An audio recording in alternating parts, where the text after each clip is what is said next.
Episode 5, Part 2, Mr. Fixit, the house that fought back. Part 2, hello, friends, and welcome back to the Wisdom Exchange. Hi, I'm Bruce Sheets. Last time I told you about the beginning of my adventure with the old Victorian house in Bellsville.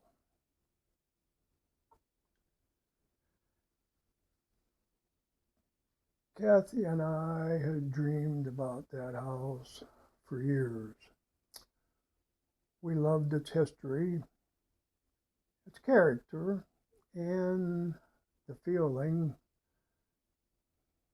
that it had stories hidden inside its walls. What we didn't fully appreciate was that the house already had a few stories of its own, and it was about to add us to the list.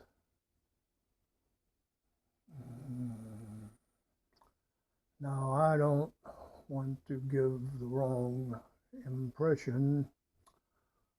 For a long time, I loved that house. I loved working on it. Every improvement felt like an accomplishment. Every repair completed was a victory. That was the nature of Mr. Fixit. A challenge didn't discourage me. It motivated me.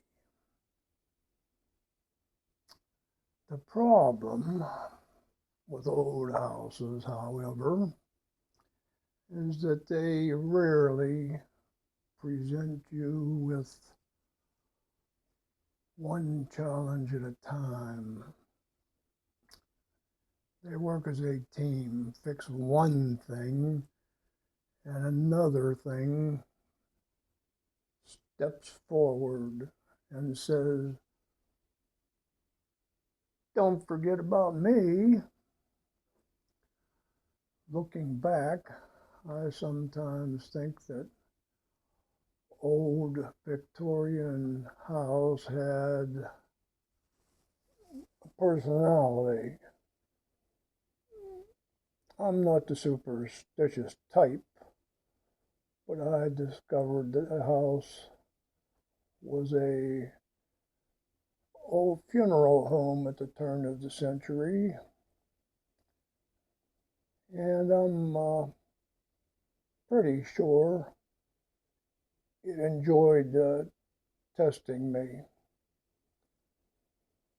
Fortunately, I had Ralph Rutherford living across the street. Ralph was the kind of neighbor that everybody hopes to have.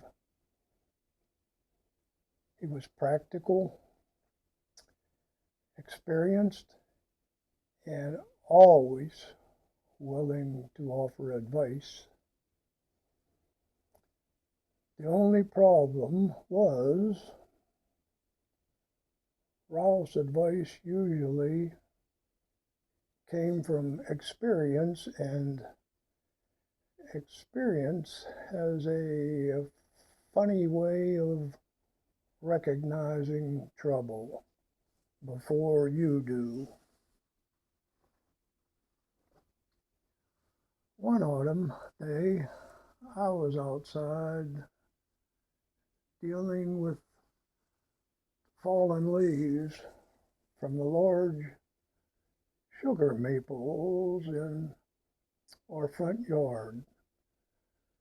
Those trees were beautiful, absolutely. They were also extremely generous. they dropped leaves like they were trying to cover the entire property. I had been raking them onto a tarp and hauling them to the back of the property where I planned to burn them. It seemed like a reasonable plan, at least it seemed reasonable to me. Ralph stopped by one day and admired the operation. He was always polite, but I could see the wheels turning in his head. "You know," Ralph said, "with my oak tree, I use a mulching mower. It chops the leaves up and puts them right back into the lawn." I listened carefully. That sounded efficient. Less raking, less hauling, less work.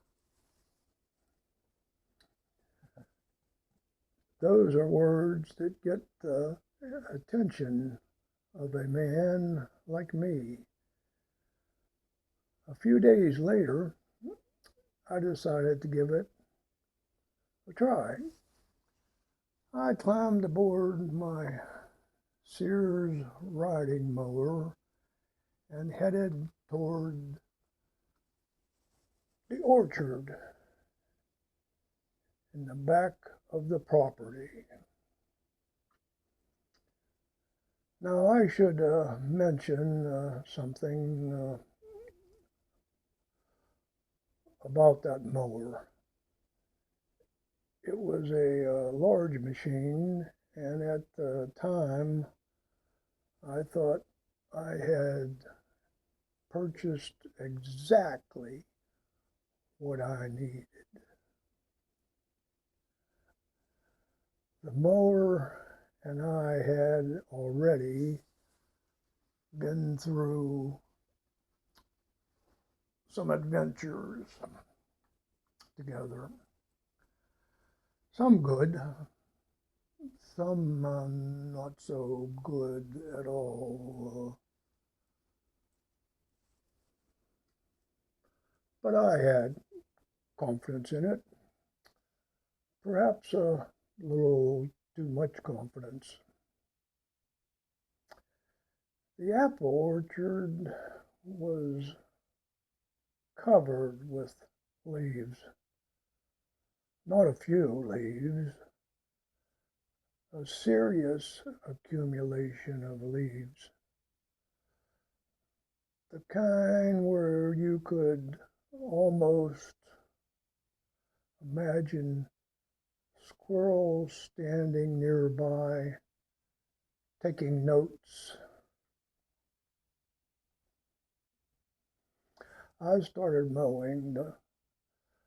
The mower was chewing through the leaves, and for a while, everything seemed to be working perfectly. Then things changed. The leaves were so deep that they began packing around the engine compartment. The mower was working hard, too hard. And before long, my innocent attempt at efficiency turned into something that looked like a scene from a disaster movie. Smoke appeared, then flames. Suddenly, instead of mowing leaves, I was watching my mower become a campfire.